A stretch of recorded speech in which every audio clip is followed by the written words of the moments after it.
નમસ્કાર દર્શક મિત્રો, @ગુજરાતમાં આપનું સ્વાગત છે। ગુજરાતના કૃષિ ક્ષેત્રમાં ડુંગળીનો પાક હંમેશા એક અનિશ્ચિતતાના વંટોળ સમાન રહ્યો છે, જેમાં ખેડૂત ક્યારેક રાજા બને છે તો ક્યારેક પાયમાલ પણ થઈ જાય છે। વર્તમાન સમયમાં ગુજરાતના વિવિધ ખેતીવાડી ઉત્પન્ન બજાર સમિતિ એટલે કે એપીએમસી યાર્ડ્સમાં ડુંગળીના ભાવ જે રીતે તળિયે બેસી ગયા છે, તેણે ખેડૂત આલમમાં ભારે શોક અને ચિંતા ફેલાવી દીધી છે। સામાન્ય રીતે જે ડુંગળી ગરીબોની કસ્તુરી કહેવાય છે, તે અત્યારે બજારમાં માત્ર 3 થી 5 રૂપિયા કિલોના ભાવે વેચાઈ રહી છે। આ પરિસ્થિતિ એટલી ગંભીર છે કે ગયા વર્ષે જે ડુંગળી 20 રૂપિયા કિલો વેચાતી હતી, તેના ભાવમાં આ વર્ષે 10 ગણો ઘટાડો નોંધાયો છે।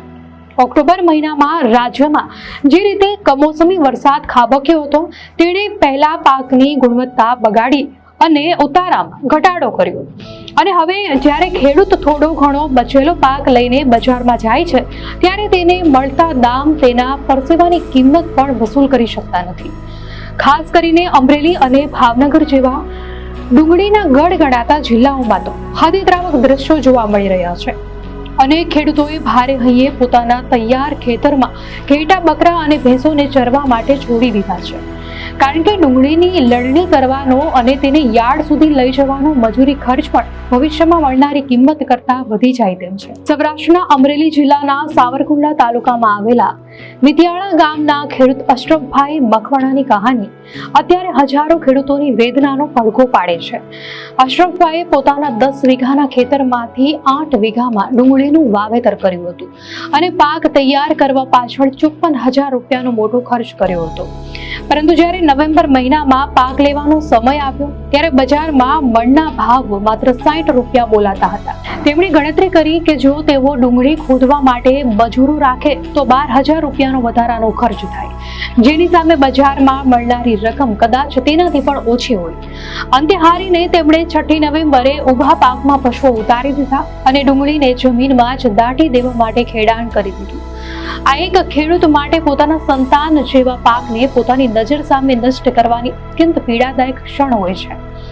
આટલી નિષ્ફળતા અને અસ્થિરતા છતાં ખેડૂતો શા માટે ડુંગળી પાછળ આકર્ષાય છે, તેનું કારણ એ છે કે ડુંગળી એક એવો રોકડિયો પાક છે જે જો એક વર્ષ પણ સારો ભાવ આપી જાય તો ખેડૂતના વર્ષો જૂના દેવા પણ માફ કરાવી શકે છે।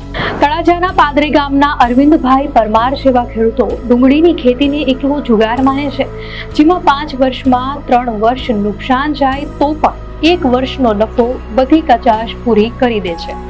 તેમના મતે ઘઉં કે કપાસમાં ક્યારેય ભાવ એકાએક બમણા કે 3 ગણા થતા નથી, પરંતુ ડુંગળીમાં એ શક્યતા હંમેશા રહેલી હોય છે, જેના જોરે ખેડૂતો પોતાના સંતાનોના ભણતર અને લગ્ન જેવા સામાજિક પ્રસંગો પૂરા કરવાની આશા રાખતા હોય છે।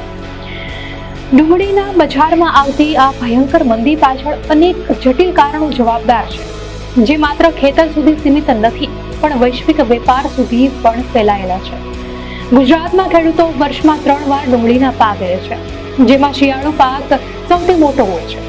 આ વર્ષે ડિસેમ્બર મહિના સુધીમાં રાજ્યમાં 63,000 હેક્ટરથી પણ વધુ જમીનમાં વાવેતર થઈ ચૂક્યું છે, જે દર્શાવે છે કે ભાવ નીચા હોવા છતાં ખેડૂતો પાસે બીજો કોઈ સારો વિકલ્પ નથી। વેપારી સંગઠનોના જણાવ્યા અનુસાર ડુંગળી વાતાવરણ પ્રત્યે અત્યંત સંવેદનશીલ હોવાથી ઉત્પાદનનો સચોટ અંદાજ કાઢવો મુશ્કેલ છે। આ વર્ષે જ્યારે ગુજરાતમાં ઉત્પાદન વધ્યું છે, ત્યારે બીજી તરફ મહારાષ્ટ્ર અને મધ્યપ્રદેશમાં સંગ્રહાયેલી જૂની શિયાળુ ડુંગળી હજુ પણ ઉત્તર ભારતના બજારોમાં સપ્લાય થઈ રહી છે। પરિણામે બજારમાં પુરવઠો વધી ગયો છે અને માંગ પણ ઓછી છે। રાજકોટના ગોંડલ યાર્ડમાં જ્યાં રોજના 5,000 થી 10,000 કટ્ટા આવતા હતા, ત્યાં અત્યારે 1 લાખ કટ્ટાની આવક થઈ રહી છે। આ ઉપરાંત નિકાસના ક્ષેત્રે પણ માઠા સમાચાર છે। બાંગ્લાદેશમાં પ્રવર્તી રાજકીય અસ્થિરતાને કારણે ત્યાંની નિકાસ અટકી પડી છે, જ્યારે ચીન અને ઇજિપ્તમાં પણ પાક સારો થવાથી આંતરરાષ્ટ્રીય સ્તરે ભારતીય ડુંગળીની સ્પર્ધા વધી ગઈ છે। સરકાર દ્વારા ગ્રાહકોને સસ્તી ડુંગળી મળે તે માટે ક્યારેક નિકાસ પર લાદવામાં આવતા પ્રતિબંધો પણ ખેડૂતો માટે પડતા પર પાટું જેવું કામ કરે છે। દર્શક મિત્રો, અંગે આપની શું પ્રતિક્રિયા છે, અમને કોમેન્ટમાં ચોક્કસથી જણાવશો, અને જો આપને આ વિડીયો સારો લાગ્યો હોય તો વિડીયોને લાઈક કરો અને ચેનલને સબસ્ક્રાઇબ કરો।